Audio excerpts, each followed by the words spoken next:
11번 보기에서 설명하는 공급사슬 관리의 물류 활동으로 옳은 것은 소비자가 교환, 환불 또는 수리를 위하여 구입한 제품을 판매자에게 되돌려 보내기까지의 물류 나왔는데요. 1번 반품 물류, 2번 생산 물류, 3번 조달 물류, 4번 판매 물류가 있는데 여기서 1번에 대한 내용이죠.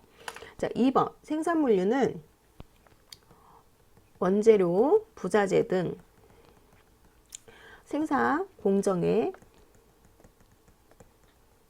투입해서 생산한 후 이제 포장까지의 물류를 얘기합니다. 그 다음에 조달 물류는 원 부자재를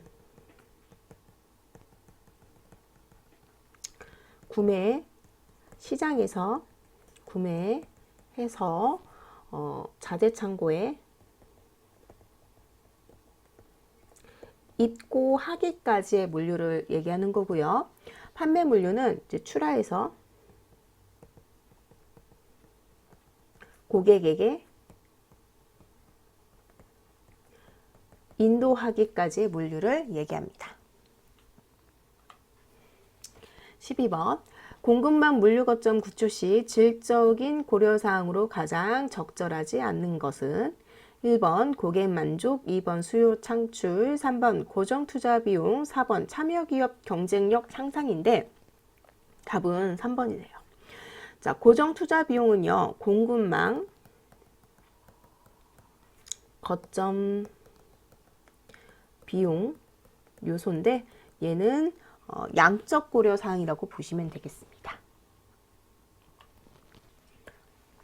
자, 13번 재고관리 기법인 하나인 고정주문 기간 모형에 대한 설명으로 옳은 것은 자, 우리가 재고관리 기법에 크게 고정 주문 기간이 있고 그 다음에 고정 주문 양이 있죠. 그래서 고정 주문 기간은 말 그대로 주문 기간이 정해져 있는 거예요. 그래서 정해진 기간마다 목표 수량까지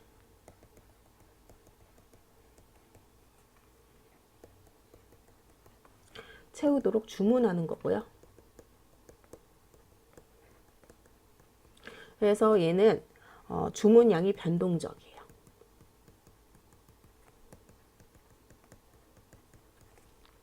그 다음에 고정 주문량은 재고가 제 주문점에 도달하면 정해진 양이 있거든요. 그러니까 정량을 주문을 합니다. 그래서 얘는 주문 시점이 변동을 합니다. 왔다 갔다 해요. 자, 그럼 봅시다. 1번 주문량이 항상 일정하다. 이거는 고정 주문량에 대한 얘기죠. 그 다음에 2번 재고의 수시파악이 어렵다. 이거는 고정 주문 기간에 대한 내용입니다. 왜냐하면 기간이 정해져 있어요. 그럼 그 기간 될 때까지는 우리가 재고 조사를 안 하겠죠. 그러면 수시 파악이 어렵습니다. 그래서 답은 2번이고요. 3번 주문 시기가 일정하지 않다. 자, 고정 주문 기간 얘는 정해진 기간이에요. 그래서 요거는 3번에 대한 내용은 고정 주문량입니다. 양에 대한 내용이고요. 그 다음에 4번 재고 수준을 수시로 점검하게 된다. 자, 고정 주문량은 제 주문점에 도달하면 주문을 하는 거죠. 그래서 수시로 점검을 해야 돼요. 그래서 얘도 고정 주문량에 대한 내용입니다. 14번 재고자산 기록 반복 중 계속기록법에 대한 설명으로 적절하지 않는 것은 자, 계속기록법은 이제 계속해서 기록하는 방법이죠. 정부에. 그래서 1번 거래가 빈번하지 않을 때 적합한 방법이다. 맞고요. 2번 감모 손실이 기말 재고 수량에 포함되지 않는다. 자, 맞습니다. 자, 감모 손실이 기말 재고 수량에 포함되지 않기 때문에 기말 재고가 과대평가가 돼요. 그러면서 매출 원가는 과소평가가 되고 자, 우리가 이익은 커집니다. 그래서 3번에 보면 매출원가가 과대평가되고 단기 매출이익이 작게 나타난다고 했는데 틀린 내용이죠. 그래서 답은 3번이고요. 4번 재고의 증감 수량과 금액을 일일이 장부에 기록하는 방법이다. 이건 계속기록법에 대한 정의죠.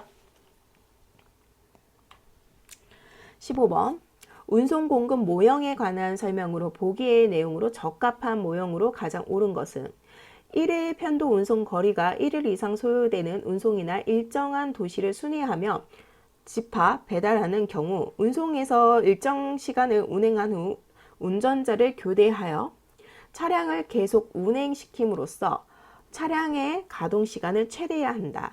자, 1번 완복 운송 시스템인데요. 자, 얘는 출발지와 도착지 사이 단순 완복합니다. 그 다음에 환결 운송 시스템은 우리 트레일러에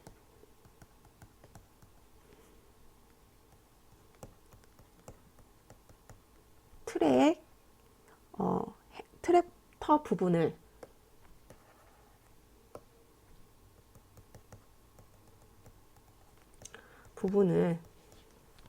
바꿔 끼우거나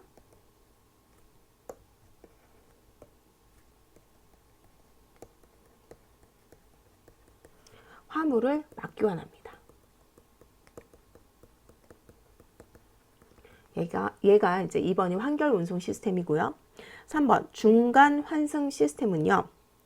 화물이 중간 지점에서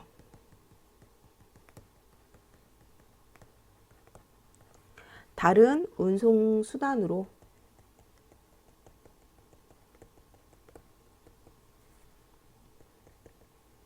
갈아탑니다. 4번 릴레이식 운송 시스템이죠. 이거는 운전자를 교대해서 계속해서 이제 릴레이식으로 운송하는 거죠. 그래서 답은 4번이 되겠습니다.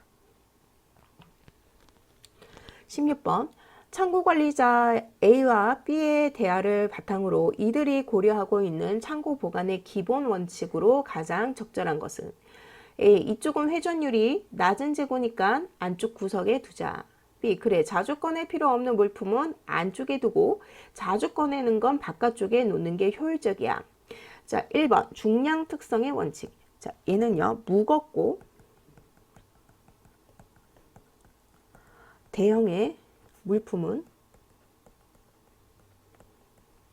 출입구 가까운 곳.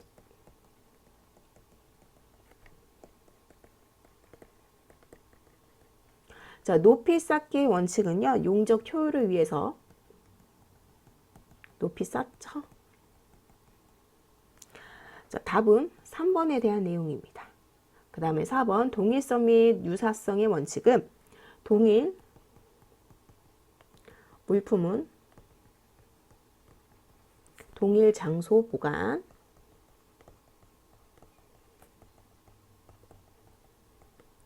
유사품은 가까운 곳.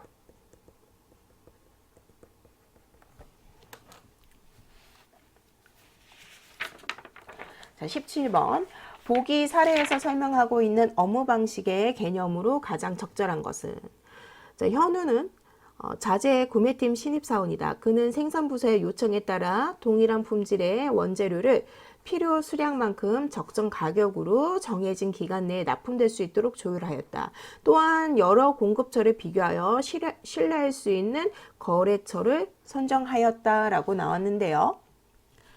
자, 1번에 JIT 방식에 따른 재고 최소화라고 나왔습니다. 자, 얘는요, 말 그대로 재고를 최소화하는 생산 방식이에요. 그래서 1번 아니고요. 그 다음에 2번에 5R 원칙에 따른 구매 관리 실행입니다. 자, 얘는 동일한 품질, 필요한 수량,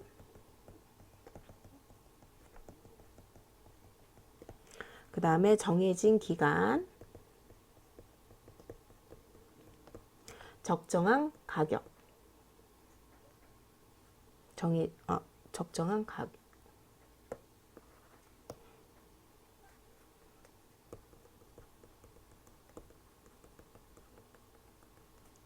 그 다음에 신뢰할 수 있는 공급처. 이렇게 되겠습니다. 답은 2번이고요. 5S 활동을 통한 구매 현장 개선인데요. 얘는 뭐 정리, 정돈, 청소 등 현장 개선 활동이에요. 그 다음에 이육회에 따른 경제적 주문량 계산인데요. 얘는 이제 재고관리 기법으로 주문량 결정에 집중 되는 것을 의미합니다. 18번. 보기의 내용을 적절하게 나타내고 있는 현금 할인 조건 표기로 옳은 것은? 자, 가격 할인 방식 중 거래일이 9월 1일이지만 할인 기산일을 9월 15일로 늦춰서 기입을 했죠. 그 다음에 9월 25일까지 현금 지불이 되면 5%의 할인이 적용되는 경우입니다. 자, 얘는 지금 이제 할인 기산일을 늦춰서 기록하는 거죠. 그래서 선일부 현금 할인에 대한 내용입니다. 그래서 자, 제일 처음에는 우리가 할인율이죠. 그래서 5 슬래시. 자, 그 다음에 9월 15일로부터 해서 9월 25일까지래요. 그럼 우리가 10일이죠. 10일 이내에 결제하게 되면 5% 할인해 준다. 그래서 답은 1번이 되겠습니다. 19번. 보기는 주 생산성의 A 제품의 원가 구성 자료이다. 제품 A의 총 원가를 구하시오. 자, 우리 원가 구성도를 그려야겠죠.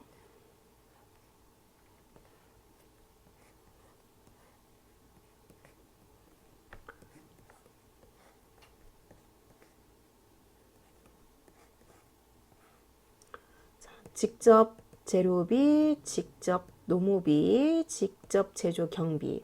자, 직접비를 다 더하면은 얘가 직접 원가죠. 그 다음에 제조 간접비를 더하면 얘는 이제 제조 원가가 되겠습니다.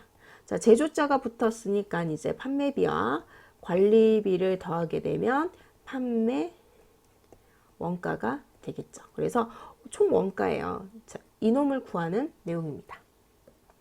그래서 직접 노무비 3,000원, 직접 재료비 4,500원, 그 다음에 직접 견비는 직접 노무비의 50%니까 1,500원.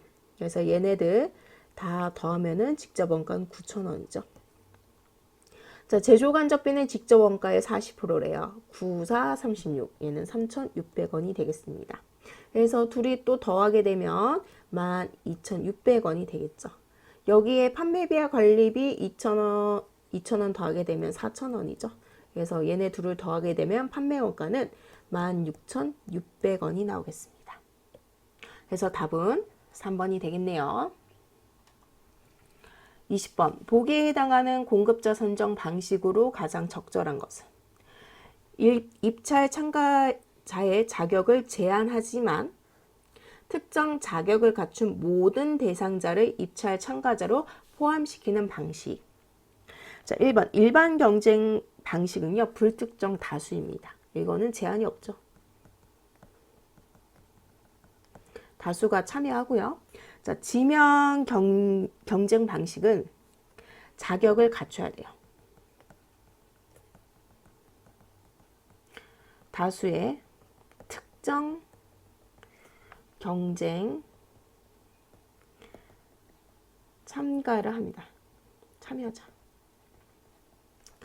자, 그 다음에 답은 3번 제한 경쟁 방식이죠. 4번 수의계약 방식은 특정 기업을 공급자로 선정합니다.